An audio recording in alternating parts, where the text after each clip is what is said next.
네, 형제자님들과 오늘 나눌 하나님의 말씀 제목 그리스도인의 경제생활 마지막 시간입니다. 다섯 번째로 투자의 달인이라는 제목으로 말씀을 나눌게요.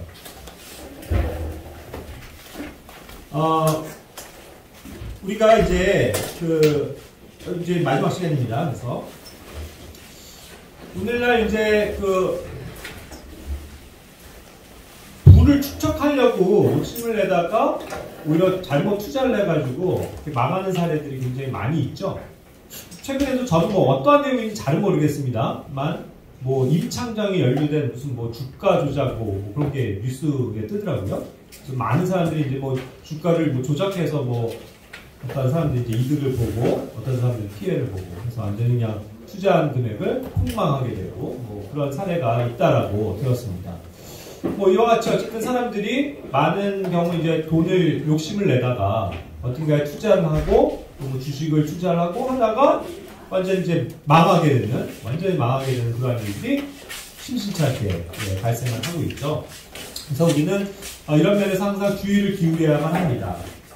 괜히 투자를 잘못했다가는 완전히 망할 수 있고 실패를 경험할 수 있기 때문에 우리가 그런 점에 있어서 어떠한 세상에 그런 재물을 얻고자 넘나도 그러한 세상의 방식을 따라가는 그런 것은 항상 경계를 해야 되겠죠. 자, 여기 나와 있는 것처럼 형제자님들께 먼저 질문을 하나 드리겠습니다. 성경에 나오는 인류 역사 가운데서 가장 부를 많이 축적한 인물 누굴까요?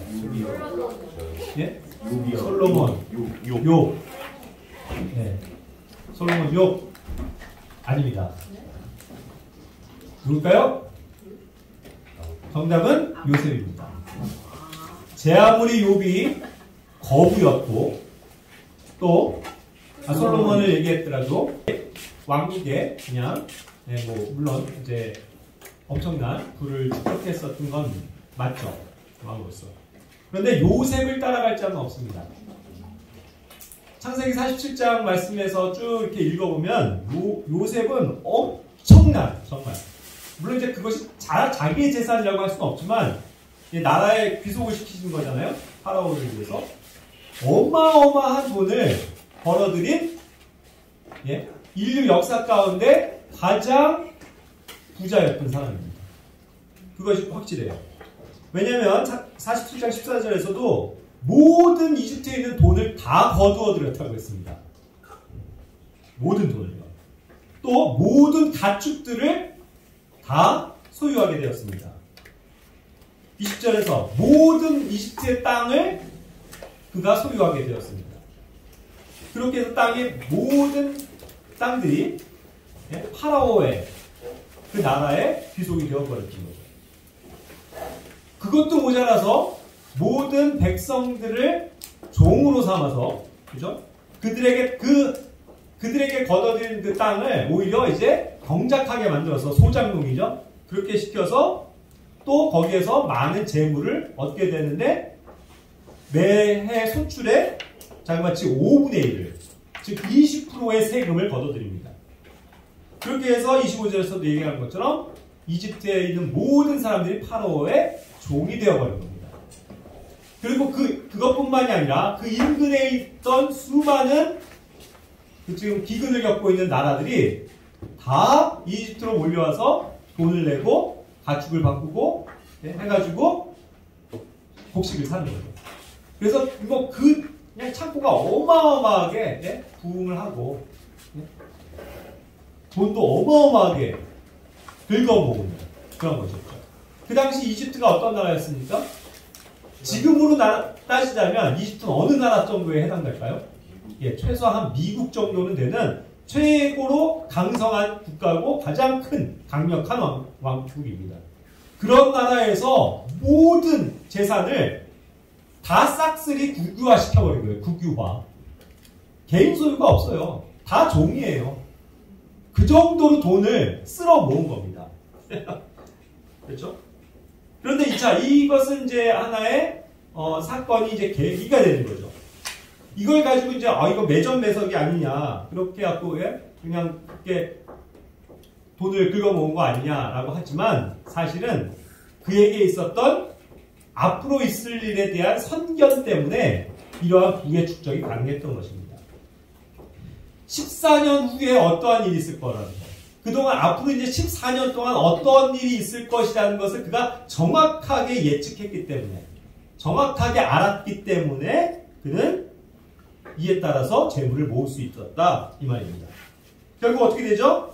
풍년이 그 땅에 7년 동안 있을 것이고, 그냥 너무너무 심할 정도의 풍년이에요. 그리고 그 다음에는 너무너무 심한, 이것을 다 잊어버리게 만드는 흉년이 7년 동안 있을 것을 알았던 것이죠.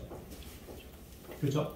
자, 그래서 이 7년에 어떠한 미래가 펼쳐질 것에 대해서 정확하게 요셉은 예측했기 때문에, 그것을 알고 믿었기 때문에 그것에 대비해서 어마어마한 재물을 모을 수 있었다 이 말입니다. 그냥 되어진 게 아니에요. 자, 그렇다면 우리는 여기에서 어떠한 원리를 배워야만 합니다.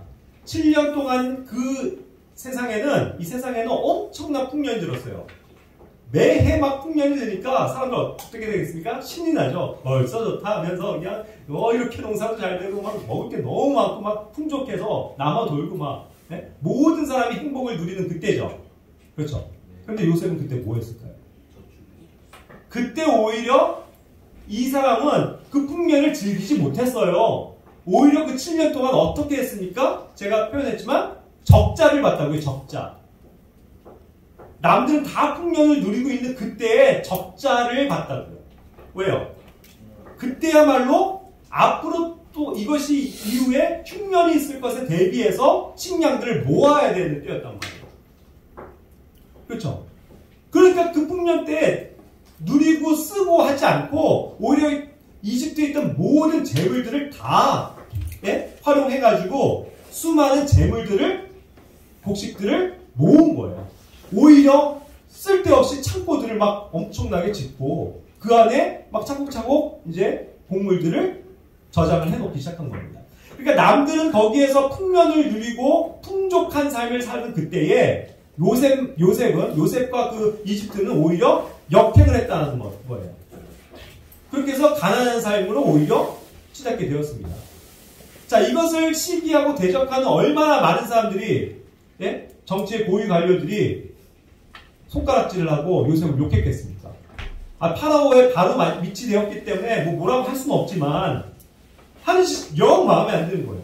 저 바보 같은 게 왜 저러고 있어? 지금 풍년이 돼갖고 오히려 막 이럴 때 막 경기를 부양하고 건설을 하고 뭔가 좋은 일을 많이 해야 될 것 같은데 쓸데없이 남아도는 곡식을 막 모으는 거예요. 이거 모아서 뭐 하려고? 지금 남아 돌아가고 다 썩어 없어지는 판에 그걸 막 사들여요. 그러니까 정신 나간 놈이다. 저렇게 정치를 해서 되겠어? 하고 얼마나 욕을 했겠습니까? 그를 깎아내렸겠죠. 하지만 그런 것에 아랑곳하지 않고 그는 전권을 활용해서 그 7년 동안 부지런히 곡식을 모았던 것입니다. 그랬더니 어떻게 됐어요? 진짜로 그가 알고 있듯이, 믿었듯이 그 7년이 끝나자마자 이제부터 7년의 흉년이 들기 시작한 겁니다. 그러니까 세상은 어떻게 돼요? 이제 쫄딱쫄딱 굶는 거죠. 이제 먹을 게 없는 거죠. 그동안 모아놓지 않았으니까 모든 사람들이 굶주리게 되는 그때에 이집트의 그 창고에는 어떤 거예요? 엄청난 곡식들이 쌓여 있어서 배고픈지를 모르는 거죠. 드디어 흑자로 전환하는 시대가 되는 겁니다. 이때부터 거대한 부를 축적하는 거예요. 방금 그와 같은 방식으로. 그래서 옳다 그르다의 문제를 지금 보시지 마시고 어떻게 그가 부를 축적했느냐예요. 그렇게 사람들이 이제 어떻게 하는 거예요? 곡식이 없으니까 자기들이 그동안 있었던 돈들을 다 가져와서 곡식을 사가는 거죠. 그래서 돈이 엄청나게 늘어나는 겁니다. 그러다가 이제 몇 년 지나갖고는 돈들이 다 떨어지죠. 그러니까 어떻게 돼요? 자기들이 가지고 기르던 가축들 그런 것마저 다 이 시대에 파는 거예요. 요셉에게 팔아버리는 겁니다. 그럼 요셉은 또 그럴 때 뭐 어떻게 했는지 모르겠지만 이런 매점 매석의 원리에 따라서 조금 가격을 높여도 되죠. 사실은 뭐 그가 높였다 그런 얘기는 아니지만 가축은 싸게 매입하고 곡식은 비싸게 팔 수 있는 때가 온 거죠. 완전히 갑의 위치인 거예요. 누구도 뭐라고 할 수 없어요. 다들 굶어 죽게 생겼으니 그 법에 따라야죠. 그렇게 해서 곡식을 다 사기 위해서 가축을 갖다 바칩니다. 가축들도 어마어마하게 이 가축을 오늘날로 비유해서 그러면은 자동차로 비유해 볼까요? 모든 사람들이 돈이 없어서 나라에 다 자기 자동차를 다 갖다 판 거예요. 수천만 대. 이 수천만 대의 자동차가 롤스로이스부터 해서 벤츠까지 모든 소유가 나라 것이 되었습니다. 그렇게 생각해 보세요. 얼마나 이게 어마어마한 재산인지. 그죠? 근데 그것도 모자라서 이제는 마지막 부분쯤 가니까 그러고도 살 수가 없는 거예요. 그러니까 어떻게 돼요? 땅을 팔아야죠. 우리 땅까지 가져가십시오. 자, 이제 보세요. 모든 부동산이 저 보이는 아파트들 다 그렇게 깡통입니다. 소용이 없어요. 저거 갖고 있다고 해서 뭐 몇십억짜리 파워팰리스 네, 뭐 이런 데 산다고 부러울 게 아닙니다. 깡통인데요. 뭐. 먹고 살 게 없는데요. 그냥 그 아파트 헐값에 넘기는 거죠. 그래서 모든 부동산이 어떻게 됐다고요? 이집트 소유가 된 거예요. 파라오의 소유, 요셉의 소유가 된 겁니다. 그러고서 이제 막판에 이르러서 그걸로도 안 되는 거야. 먹고 살 게 없어요. 그러니까 어떻게 돼요? 자기의 몸뚱아리 남은 거 바치겠습니다. 제가 요새 당신을 위해서 일할 테니까 저에게 먹을 걸 주십시오. 해갖고 일을 하고 20% 세금 걷어가게 하고 먹고 사는 거죠. 그 7년의 삶에 그러한 현상이 있었던 거죠. 자, 이와 같이 어마어마한 그 부를 모을 수 있었던 것은 방금 얘기한 것처럼 이 요셉이 결국 7년을 내다본 것에 있는데, 자, 그렇다면 이것이 또 우리에게도 시사해 주는 바 어떤 영적인 교훈, 그리고 더 나아가서는 예표의 사건인 것을 보게 됩니다. 자, 7년에 있는 이 풍년이 지금 현 세상이라고 저는 생각이 돼요. 또 환란 시대에 가서는 그것이 7년 환란의 시대일 겁니다. 그때는 오히려 불신자들에게는요, 살기 좋은 세상이에요. 그렇죠? 지금도 불신자들은요, 떵떵거리면서 뭐 하나 부러운 것 없이 사요. 뭐 우리나라 그 명품 시장이 세계 1위라면서요, 여전히. 지금 불황인 것 같지만 잘 사는 사람들은 그냥 돈을 막 쏟아붓습니다. 사치를 누린다. 그렇게 평안한 생활들을 누려요. 풍년을 누리고 있죠. 하지만 성도들에게는 어떠한 시대입니까? 이 땅이 영적으로나 여러 가지 면에서 우리가 고난을 당하는 고난의들이죠. 오히려 세상에서 풍년을 사람들이 누리지만 우리에게는 이것이 흉년과도 같은 삶이다. 고난의 삶이다. 그거예요. 그러나 그것이 끝나고 나서 7년 흉년은 뭘 뜻해요? 다음에 다가오는 세상이란 말이에요. 그러면은 다음에 다가오는 세상, 또 유대인들에게도 환란이 끝나고 다가오는 세상은 천년왕국이죠. 우리도 곧 거기에 가게 될 텐데. 그때는 어떻게 되는 거예요? 우리 성도들에게는 오히려 그때가 많은 것들을 누리게 되는 축복의 시간이 된다는 겁니다. 그리고 불신자들에게는 그렇게 그 전 세상에선 떵떵거리면서 부러울 것 없이 살던 그들이 이제는 지옥을 경험할 것이다. 심판을 당하게 됩니다. 그거죠. 그런 원리가 여기에도 숨어져 있는 것입니다. 자, 이와 같은 것을 전제로 하면서 우리가 그렇다면 이 요셉과 같이 어떻게 우리의 삶을 투자하고 어떠한 미래를 바라보면서 살아야 할 것이냐를 오늘 주제적으로 말씀을 드릴게요. 여러분, 성공적인 투자를 한번 생각해 보시기 바랍니다. 확실한 미래에 대한 그러한 확실한 믿음을 우리가 배우기를 원합니다. 그렇죠? 자, 보세요. 야고보서 4장 13절 14절 말씀. 이 미래에 대한 투자가 중요한 것인데 오히려 야고보서 4장 13절 14절은 내일을 자랑하지 말라는 게 주제죠. 사실은. 내일 우리가 알 수 없다는 거예요. 내일 무슨 일이 있을지 어떻게 하냐. 내일 우리가 잠깐 있다가 우리의 생명이 사라지는 그런 것이 될 수 있는데 우리가 무슨 내일을 자랑하고 내일을 대비해요. 그 말은 맞죠. 일반적으로는 그러합니다. 그런데 사실 성경을 우리가 보면 하나님이 말씀하시는 이 진리의 말씀, 그리고 진리의 그 약속을 붙잡고 살면 그 안에는요, 확실한 미래가 있습니다. 성경의 미래가 있다고요. 여러분. 우리 스스로가 생각하는 미래는 없지만, 그건 자랑할 수 없지만, 이 성경 안에는 우리가 가야 할 미래, 우리가 곧 보게 될 미래가 선명하게 나와 있다고요. 믿으십니까? 네. 이거예요. 그러니까 우리는 이제 이 요셉과 같은 그런 삶을 살기 위해선, 훗날의 풍요를 누리기 위해선 이 확실한 하나님의 말씀을 신뢰하고 소망하면서 살아가야 된다는 뜻입니다. 그렇기 때문에 우리가 이 말씀에서 주님의 진리를 배우는 것, 미래를 배우는 것이 너무나도 중요한 일이에요. 그동안 우리가 배운 하나님의 말씀들을 한번 복습해 볼까요? 그러면서 하나님께서 뭐라고 말씀하셨는지 이 재물과 관련돼서요. 일한 만큼 거둔다라고 고린도후서 9장 6절에서 말씀하셨습니다. 그래서 우리가 일을 하는 거예요. 네? 자기가 일한 만큼 벌어들이게 되어 있습니다. 그렇죠? 또 정직하지 않은 이득은 옳지 않다고 배웠습니다. 그래서 우리는 정직한 방법으로 정직하게 일하는 것을 배워야만 합니다. 자기 스스로 자기 손으로 일하는 것이죠. 그래서 자기 손으로 정직하게 일하면 부족하지 않게 될 것이라고 성경은 약속하시는 겁니다. 이것을 우리가 배우는 거란 말이에요. 성경에서 배워야 합니다. 그렇죠? 또 어떤 것들이 있어요. 우리가 살면서 어떠한 누군가에게 소속이 돼서 사장님 밑에서 고용주를 모시고 살 수가 있겠죠. 피고용인이 돼서. 그랬을 때 어떻게 해야 되는 거예요?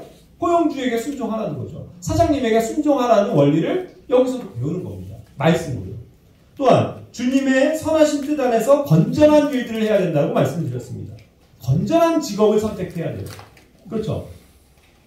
뭐 내가 돈 많이 벌 수 있다고 해서 아무거나 선택해서는 안 된다는 것입니다. 주님이 가르쳐주시는 주님의 뜻 안에서의 건전한 직업들, 일들을 하는 것. 그리고 또 그러한 일들을 할 때 뭐 해야 돼요? 우리가 부지런히 일을 해야 된다. 부지런히 해야 된다. 그것을 또한 말씀으로 배우는 것입니다. 이와 같은 것들을 배웠단 말이에요. 이것이 뭐예요? 하나님의 약속이에요. 하나님이 약속하시는 미래라고요. 우리가 이렇게 살았을 때 하나님께서 복을 주실 것이라는 걸 성경은 얘기하고 있다는 것입니다. 더 나아가서는 제가 이제 오늘 조금 몇 가지 상황들을 더 말씀드릴게요. 나의 손과 그 힘을 의지하지 말고 재물을 얻게 하시는 그 주님의 능력을 우리가 믿고 신뢰해야 된다라는 것을 다시금 강조드리고 싶어요. 신명기 8장 17절 18절입니다. 또 내가 마음속으로 이르기를 내 능력과 내 손의 힘으로 내가 이 재물을 얻었다 할까 염려하노라. 그것이 아닙니다. 오직 너는 주 내 하나님을 기억하라. 내게 재물 얻을 능력을 주시는 분이 곧 그분이시니 이것은 그분께서 내 조상들에게 맹세하신 자신의 언약을 이날과 같이 굳게 세우려 하시니라. 네. 재물 얻을 능력 또한 누가 주신다고요? 주님께서 주신다는 겁니다.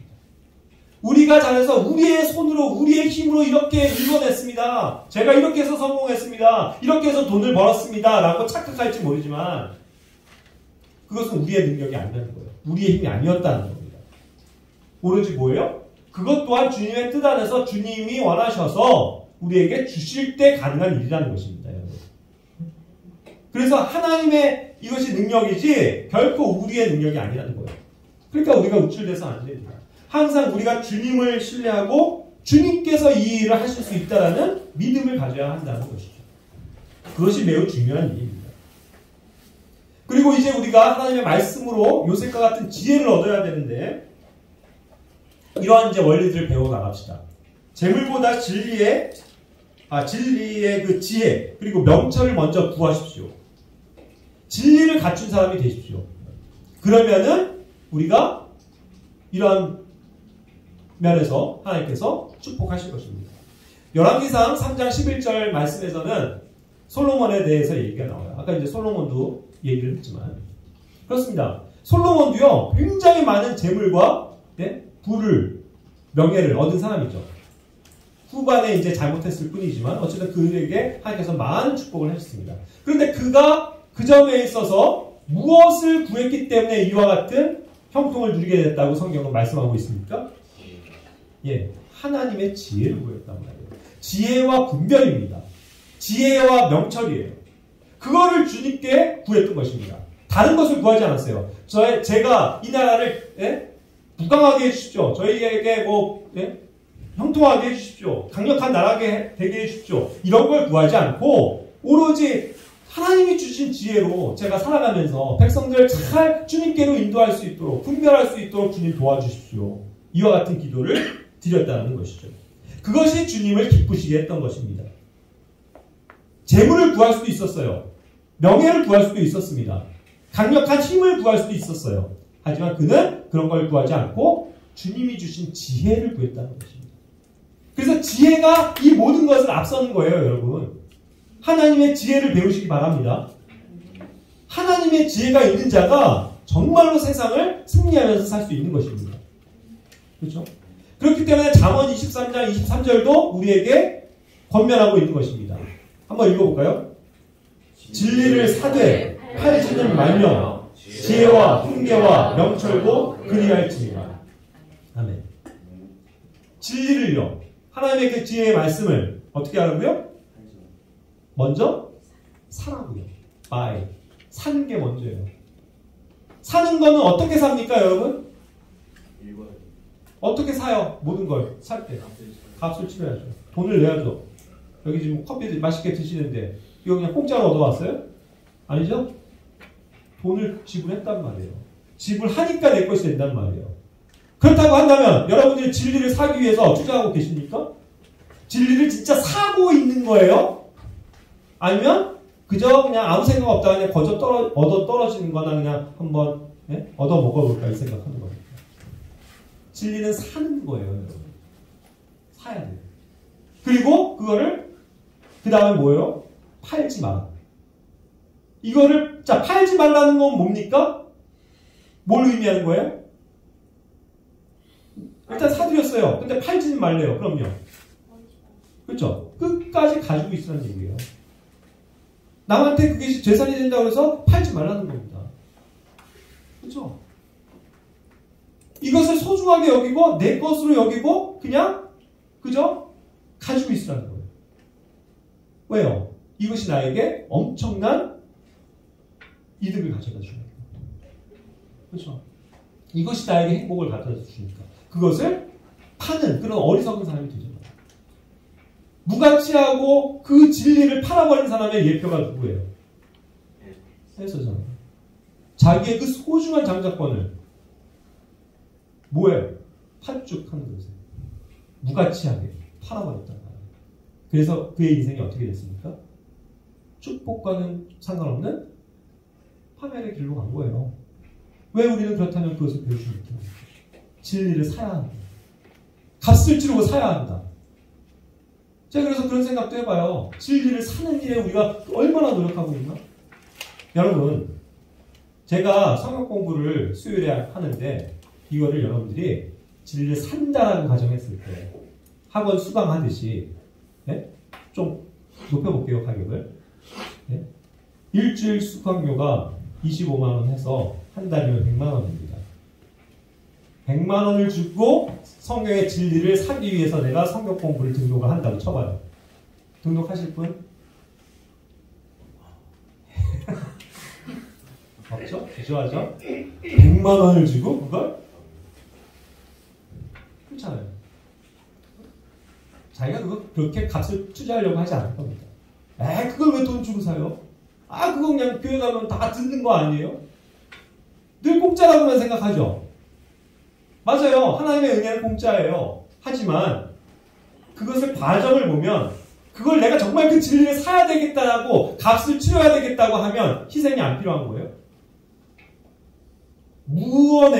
무형의 값을 지불 안 하고 있냐고요. 지불하는 거예요. 자기가 돈 벌 수 있는 시간 버리고 진리를 사기 위해서 오는 거라고요. 공부해야 될 시간이지만 진리를 얻기 위해서 내가 오는 거라고요. 그렇죠? 버스비 늦었네? 내가 늦지 말아야지. 택시를 타고라도 돈을 지불해서라도 온다고요. 왜요? 진리를 사는 일이 그와 같이 가치가 있기 때문 아닙니까? 그런 마음을 좀 가져보자는 거예요. 그렇죠? 모든 게 공짜인 세상. 유튜브 틀면 얼마나 많은 좋은 설교가 있고 성경 공부가 있는데요. 과연 그럴까요?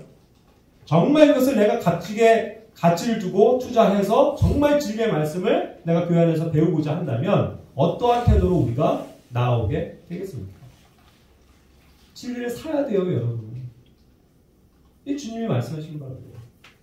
이 진리를 사고 지혜를 얻을 때 방금도 얘기한 것처럼 솔로몬의 축복이 우리에게 놓여지는 겁니다. 요셉의 풍요로움이 훗날에 오게 된다는 거예요. 그걸 믿으시기 바랍니다. 자, 이와 같이 이제 성공한 자들의 삶을 우리는 많이 듣게 되는데 성공한 자들은요, 사실 이야기를 들어보면 과정이 말해주는 것 같아요. 선한 결과가 있는 것은 항상 선한 과정이 있음을 알아야만 합니다. 가끔 어떤 성공, 예를 들어 돈으로 보면 제가 이렇게 해서 돈을 많이 벌었습니다. 이것을 얘기할 때 그런 건 아무 소용없는 거예요. 예를 들어서 제가 우연히 어디 주식을 투자했더니 이게 막 10배가 됐어요. 그렇게 해서 성공하고 돈 벌었습니다. 이건 아무런 배울 게 없는 거예요, 여러분. 그렇죠? 그런데 무슨 그런 거 있죠. 서민 가프 이런 프로그램 있죠. 어떤 분야에서 자기가 그냥 평범하지만 성공한 사람들의 이야기를 보면 얼마나 그 과정이 대단합니까? 얼마나 존경스러워요, 사실. 정말 본받을 게 많죠. 그 사람이 정말 남들보다 더 일찍 일어나서 부지런하게 일하고 사람들과의 약속을, 신뢰를 저버리지 않고 정말 철저하게 신뢰를 쌓아가고, 그죠? 또 너무 손해를 보려는 그런 거에 연연하지 않고 오히려 베풀면서 돈을 벌기도 하고 너무 배울 게 많아요. 그들의 어떤 과정을 보면 너무나도 배울 게 많다는 겁니다. 결국 그러한 선한 과정이 있었기 때문에 선한 결실이 맺혀지는 거지, 어떻게 그런 과정은 아무것도 없이 제가 그냥 돈을 딱 100만 원 투자했더니 1000만 원 됐어요. 이런 게 어딨냐고요. 그건 배울 것도 없고 그건 가짜라고요. 그렇죠? 누가복음 19장 16절 17절에 파운드의 비유에서 보면 똑같이 한 파운드씩 받았잖아요, 여러분. 여러분들 다 한 파운드씩 받았잖아요. 그런데 왜 누군가는 그것을 가지고 2파운드가 되게 하고 5파운드가 되게 하고 심지어 10파운드가 되게 합니까? 그렇게 해서 주님께서 말씀하시잖아요. 네가 매우 작은 일에 신실하였은즉 10도시를 다스리는 권세를 차지하라. 복 주시거든요. 작은 일에 네가 신실했구나, 이거를 주님께서 아셨다는 거예요. 하나가 10이 되기까지엔 그 과정이 얼마나 신실했는지를 보여주더라, 이거예요. 우리는 과연 신실한 사람이 되고 있습니까? 신실한 자만이 올바른 신실한 열매를 맺을 수 있다는 뜻입니다. 그것을 믿으셔야 돼요. 어찌 우리가 불로소득을 노릴 수 있겠습니까? 하나님 앞에서는 정직한 방법만이 통해요. 내가 그것을 투자한 만큼, 내가 그렇게 열심히 산 만큼, 행한 만큼, 수고한 만큼, 내가 주님을 사랑한 만큼 얻을 수 있는 것이지, 아무것도 하지 않아 놓고도 거저 내 지식, 내 힘으로 모든 걸 내가 잘했습니다라고 이야기할 수 있는 사람은 여기에 한 명도 없다는 뜻이에요. 그렇지 않습니까? 그러니까 우리는 이것을 배워야만 한다는 것입니다. 자, 요셉에게서 배웁시다. 곧 있을 그 다음 세상을 대비하는 것, 이것이 우리가 가장 중요한 투자법이다. 다음 세상에 투자하라, 이거예요. 한번 우리 구호를 외쳐볼까요? 다음 세상에 투자하라. 다음 세상에 투자하라. 다음 세상에 투자해야 돼요. 그게 올바른 투자예요. 보셨죠? 요셉은 어디에 투자했나? 지금 7년, 풍년이 아니고 앞으로 다가올 7년의 흉년에 대비했다, 이거예요. 그것이 그의 인생을 바꿔놨다. 다음 세상에 투자하시기 바랍니다. 그럼 다음 세상이 언제예요, 우리? 10년 후가 다음 세상이에요? 20년 후가 다음 세상이에요? 그걸 얘기할 게 아니에요. 이 세상 마치고 우리가 천년왕국으로 들어가는 그 다음 세상을 우리가 공략한다, 이 뜻이에요.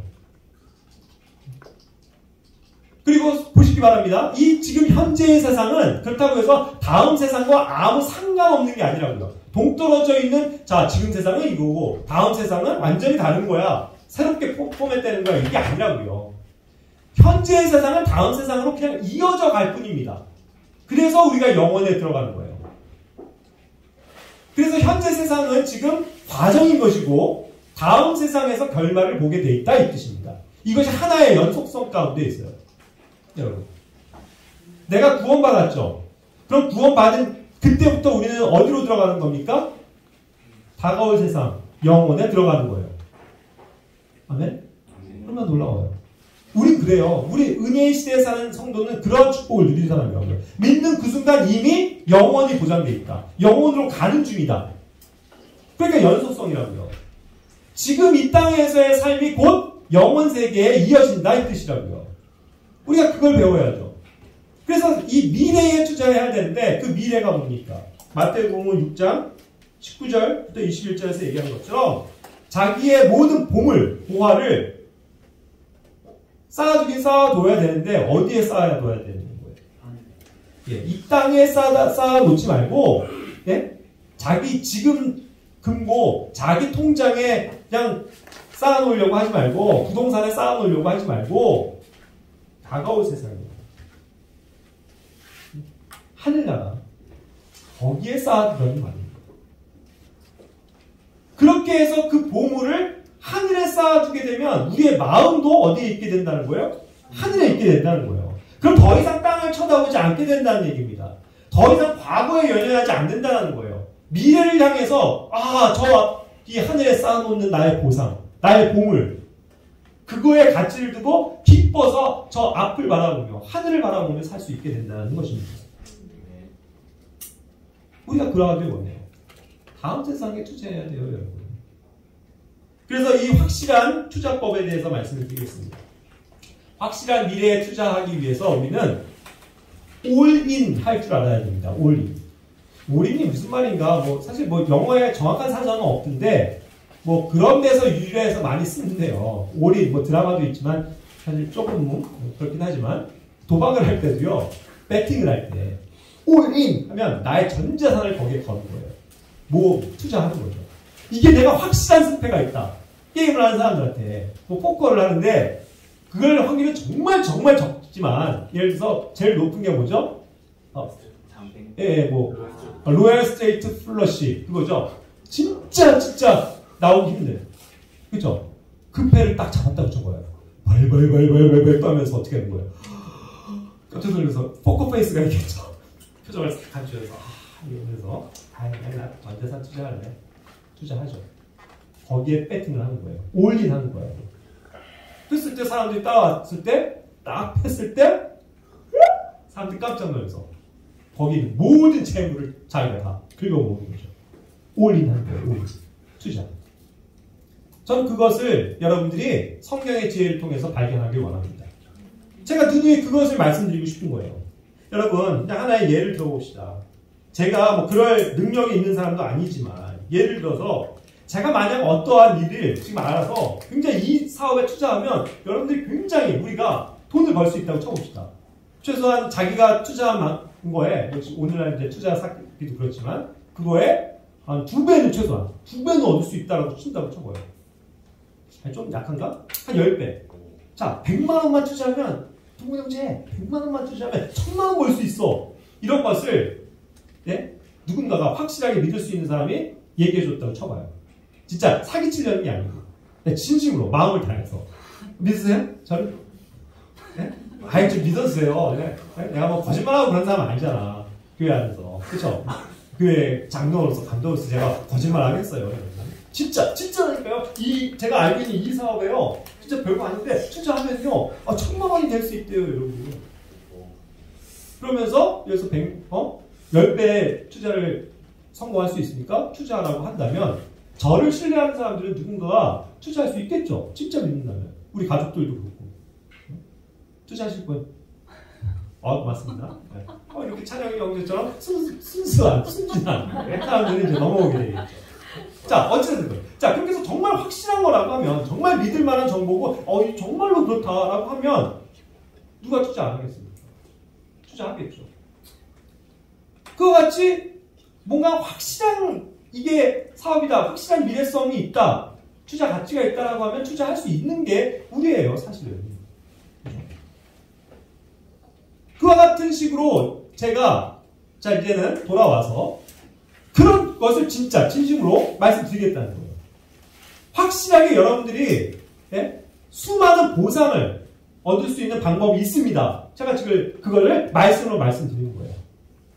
미래에 투자하십시오. 성경 말씀에 확실한 미래를 두고 거기에 투자하십시오. 그럼 여러분들의 인생이 달라집니다. 지금 이걸 얘기하는 거예요. 진짜 이거는 제 마음을 다해서 정말 제발 이거를 믿고 따라와 주십시오라고 교회 안에서 진심으로 항상 말하는 거니까 이거잖아요. 이 세상 투자하지 마시라고요. 이 세상에 가치 두지 마시라고요. 저 하늘나라에 투자를 하자는 말이에요. 거기에 우리의 보물을 쌓자 이거예요. 그래서 그렇게 했을 때 어떠한 보상이 우리를 기다리고 있는지를 배우자라는 말입니다. 진심을 다해서. 네. 자, 봅시다. 마태복음 13장 44절. 이 마태복음 13장에는 이 두 가지 특별한 독특한 다른 복음서에서 등장하지 않는 비유가 두 개가 나와요. 하늘의 왕국과 관련된 건데, 물론 이제 하늘의 왕국이니까 항상 배웠죠? 누구를 대상으로 하는 거다? 대상. 예, 유대인들을 대상으로 하는 것이 맞아요. 교회와는 상관이 없습니다. 교리적으로는. 하지만 여기서 영적인 진리들, 교훈들을 우리가 얻기 때문에 배워야 한다는 거예요. 자, 보세요. 하늘의 왕국은 마치 밭에 숨겨진 보물과 같다. 사람이 그것을 발견하면 숨겨두고 그것의 기쁨으로 인해 가서 자기의 모든 소유를 팔아 그 밭을 사는 자. 여기에 원리가 있는 거예요. 여러분, 어떤 사람이 보물을 발견했습니다. 요즘에 또 있죠. 보물 탐사 회사, 발굴 회사. 어마어마한 규모의 보물 발굴 회사도 되게 많아요. 그리고 보물 탐험가, 트레이저 헌터라고 그러죠. 실제로 있어요. 그리고 보물 옛날 유적 이런 거 찾아다닙니다. 그거 하나 발견해서 팔면은 엄청난 돈이 되기 때문에. 자, 그거 같지요. 이건 우연인지 모르지만 어떤 사람이 어떤 밭에서 일을 하다가 우연히 엄청난 보물을 발견했단 말이에요. 그렇죠? 옛날에 그 시대에도 성경에 보면 많은 사람들이 막 거기 어딘가에 뭐 상수리 나무에 뭐 그걸 묻었더라 뭐 이런 말 나오잖아요. 그런 것처럼 우연히 어떤 막 나무 밑에를 막 땅을 파는데 그 옛날 어마어마한 금은 모아가 막 가득한 박스를 발견했어요. 와, 이런 걸 얘기하는 거예요, 실제로. 그랬을 때 어떻게 해요? 와, 내가 이거 발견했다. 동네방네 떠들어요? 그건 바보 같은 짓이에요. 그건 자기가 소유가 될 수가 없어요. 떨리는 마음에 떨면서 다시 흙으로 덮고 칼 미장하고 아무렇지 않은 척 하면서 이 땅 주인이 누구요? 그 사람한테 가는 거예요. 그래서 그 땅을 사는 거예요. 그 땅을 살려니까, 그 밭을 살려니까 돈이 얼마나 들어요? 여기 보면. 자기 모든 소유를 팔았다고요. 자기가 가진 모든 걸 이 밭에 투자했다 이거예요. 왜요? 이 밭이 소용이 있어서요? 아니에요. 거기에 뭐가 있으니까? 보물이 있으니까. 그걸 자기가 아니까, 자기만 아니까, 확실하게 아니까, 자기가 덮고 왔으니까 확실한 거 아니에요? 이걸 투자 안 한다면 바보죠. 그렇게 해서 자기의 모든 소유를 팔고 어떻게 해서든 내가 이 돈을 마련해서 그 밭을 사는 거예요. 자기 소유를 만드는 거 아니에요. 그러면서 등기 이전에 딱 끝냈을 때 어떻게 하는 거예요? 와! 환호성을 울면서 땅을 파는 거죠. 그죠? 그래서 그 보물을 건져서 팔면 거대한 부자가 되는 거죠. 이와 같은 원리를 얘기하시는 거예요. 그럼 우리가 영적으로 배워야죠? 그렇죠? 보물은 뭐고 그 밭은 뭔가. 우리가 이 세상을 살면서요, 보물을 발견하셨습니까, 여러분? 보물을 발견하셨어요? 전 보물을 발견했어요. 그 보물은 예수님이에요. 그렇죠? 예수님의 은혜라고요. 그 영원한 생명이라고요. 그분에게서 받게 되는 그 모든 은혜예요. 그걸 발견했다고요. 그럼 그걸 어떻게 해야 돼요? 이제 거기에서 그거를 정말 나의 것을 만들고 소유하기 위해서 투자해야죠. 그죠? 그 값주이는 것을 나의 것으로 하기 위해서 이제 나의 모든 것을 투자할 만한 가치를 여기에 둬야 된다는 뜻입니다. 이건 두 가지 케이스가 있어요. 이와 같은 투자법은 자기의 모든 재산을 올인한다는 건 흔히 말하는 쪽박아니면 대박이죠. 그죠? 그걸 믿고 샀는데 파보니까 아무것도 없어? 쪽박이죠. 근데 진짜로 그걸 파보니까 거기에 보물이 있어요? 대박이죠. 근데 이것은 이 사람은 알았다고요, 이미. 여기 있을까 하면서 산 게 아니고, 그런 불확실한 미래면 제가 말하는 것처럼 투자하지 말라는 거예요. 하지만 이게 확실하다면, 주님의 말씀이 확실하다면, 네? 이것이 보물이고 이것이 나에게 영원한 보상을 가져다 주는 것이 확실하다면 밭을 사야 된다고요. 내 모든 것을 투자해서 사야 돼요. 내 마음을 다해서 그걸 사와야 된다고요. 그렇죠? 그것이 내 것이 됐을 때 우리는 환호성을 올리게 돼 있어요. 그 다음 세상에서. 이것이 나의 소유가 된 다음 세상에서는 영원히 떡떡거리면서 살 수 있다니까요. 그걸 믿으시기 바랍니다. 아직은 그래서 주인의 실체가 없는 것에 대해서 주목하시기 바랍니다. 이 보물은 주인의 실체가 없어요. 자, 그 밭은 원래 주인이 있죠. 밭의 주인은 원래 세상 사람들일 거예요. 그냥 아무 생각 없이 살아가요. 그리고 이 보물이 내 거예요? 내 거 아니에요. 남의 거라고요. 실체가 없는 거예요. 하지만 그것을 내가 나의 것으로 만들기 위해선 그것을 밭에서 사야 된다는 거죠. 그랬을 땐 주인이 바뀌어요. 주인이 바뀐다니까요. 그 보물을 가진 주인이 내가 되는 거예요. 내가.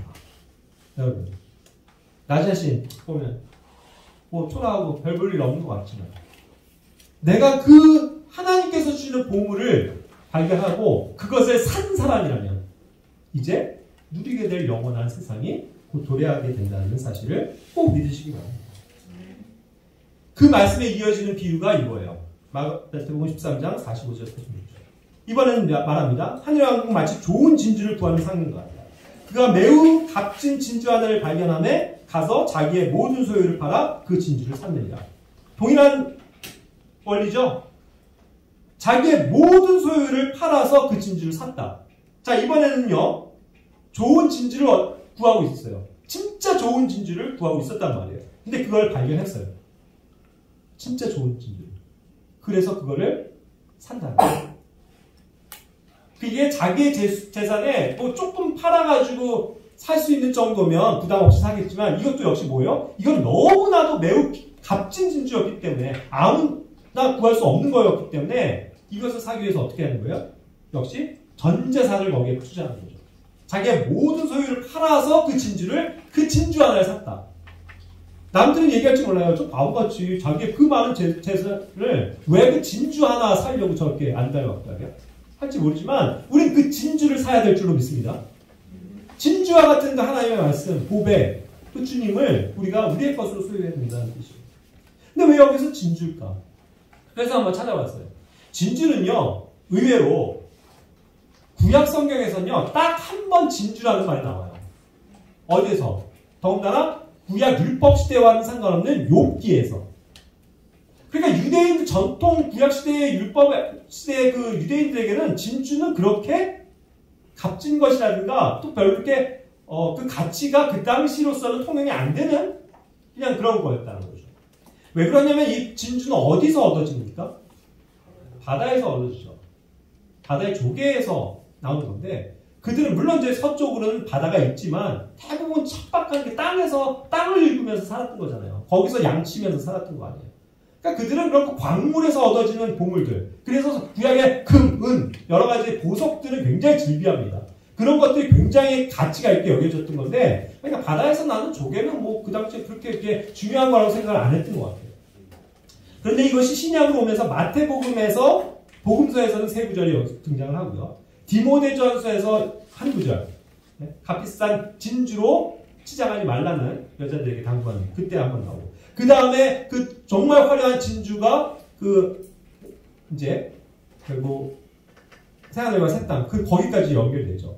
거기에서 찬란하게 빛나게 되는 그런 보석, 진주. 그리고 그 전에 그 세상에 그 음녀가 가지고 있는 바벨론이 가지고 있는 그 값비싼 진주 이런 것들과 견주어서 얘기를 하는 거예요. 그러니까 그 당시로서는 어떻게 보면 진주가 저평가되고 있는 시절에 지금 주님께서 말씀하시는 거다라고 저는 생각이 돼요. 물론 이제 그때서야 뭐 많은 사람들의 일부 상인들은 알았던 거죠. 이 진주가 얼마나 가치가 있는 것이라는 거예요. 제가 그래서 진주에 대해서 찾아봤습니다. 이와 같이 백과사전에서 찾아볼 수 있어요. 로마 전성기 황제 비텔리우스는 자기 어머니의 진주 귀걸이 단 한 개를 팔아서 전투 자금 전부를 조달했다. 어마어마한 전투, 국가 대 국가의 전투에 임할 때 그 전쟁 비용을 진주 목걸이에 진주 하나를 팔아서 됐다는 거예요. 그 정도로 진주가 어마어마한 단위죠. 이제 상상이 되세요? 진주가 진짜 값비싼 진주는 얼마나 큰 값어치를 하는지 그런 것들인 거예요. 마르코 폴로도 인도 남서부에서 여행을 할 때 그 어떤 도시의 어떤 그 도시를 가치를 매기는 그런 거에 이 104개의 진주가 그거를 다 가늠하고도 남는 정도의 가치를 가졌다고 했거든요. 중국 사람들은 동쪽으로 갈수록 이 진주가 귀해지는 거예요. 중국 사람들은 감추어진 영혼이다라고 부르면서 굉장히 이것을 귀하게 여겼다고 해요. 그리스인들도 이것이 번개가 바다로 들어갈 때 진주가 만들어진다라고 속설로 믿어왔기 때문에 굉장히 귀한 것으로 여겼다는 겁니다. 1947년의 자료에 의하면 한 선원이 일주일간 바다에서 천연 진주 3만 5천 개의 진주 조개를 채취했는데 그 중에서 21개만이 진주를 가지고 있었다고 하고 그 중에서도 3개만이 그저 팔 수 있는 가치를 가졌었다. 이거예요. 그러니까 어마어마한 사실 확률인 거예요. 그런데 그렇게 값비싼 진주 하나를 얻는다면 그래서 옛날부터 천연 진주는 매우 인기가 있어서 비싼 가격 때문에 왕족 아니면 엄청난 부호들만이 가지고 있었던 장식물이었다는 거예요. 그만큼 희소성이 있었다는 거죠. 광물은 어떻게 보면 막 파가지고 뭐 금도 채취하고 해서 하지만 흔할 수 있지만 이거는요 확률이에요. 어마어마한 확률 끝에서 정말 덩어리 큰 진주를 발견했다. 그래서 오늘날도 가끔 나오잖아요. 뭐 진짜 천연 진주 뭐 해갖고 막 몇백억에 팔리고 이렇게 큰 가치를 가졌단 말이에요. 그러다 보니 이 진주를 구하는 상인, 이 상인은 재정의 이 투자의 원리를 알았던 사람인 거죠. 이 진주가 얼마나 귀한 가치를 가졌는지 남들은 금은에 투자하고 있을 때 아니야. 그거 아니고 진주야 진주. 진주를 가지고 있으면 돈을 벌 수 있어요. 특히 아까 얘기했죠. 동쪽으로 갈수록 아라비아로 갈수록 진주가 귀하고 값어치가 컸거든요. 그러니까 이 상인은 국제적으로 도시를 누비면서 진주를 팔고 돈을 얻는 사람이었겠죠. 그러니까 자기의 온 재산을 투자할 만한 가치가 여기 있다는 걸 알았다는 거예요. 그래서 진주를 사서 자기 전 재산을 투자해서 이거 하나 건져가지고 다른 나라 가서 그걸 팔면 자기의 전 재산의 몇 배에 해당되는 돈을 벌어서 온다는 거죠. 그와 같은 놀라운 진리를 품고 있는 거예요. 그러니까 여기서 말하는 거예요. 이 진주 하나 얻기 위해서 우리는 무엇을 투자하는 겁니까? 이 진주가 정말 값진 진주가 예수 그리스도라는 거예요. 그분 안에 감춰져 있는 그 생명에 관한 진리의 말씀에 관한 것이라면 그것을 믿고 우리의 삶을 투자해야 된다는 뜻입니다. 하늘의 왕국의 보상은 단순히 들어가게 된다는 것을 말하는 게 아닙니다. 거기서 누리게 될 영원한 그 큰 보상의 실체를 말하고 있는 것이죠.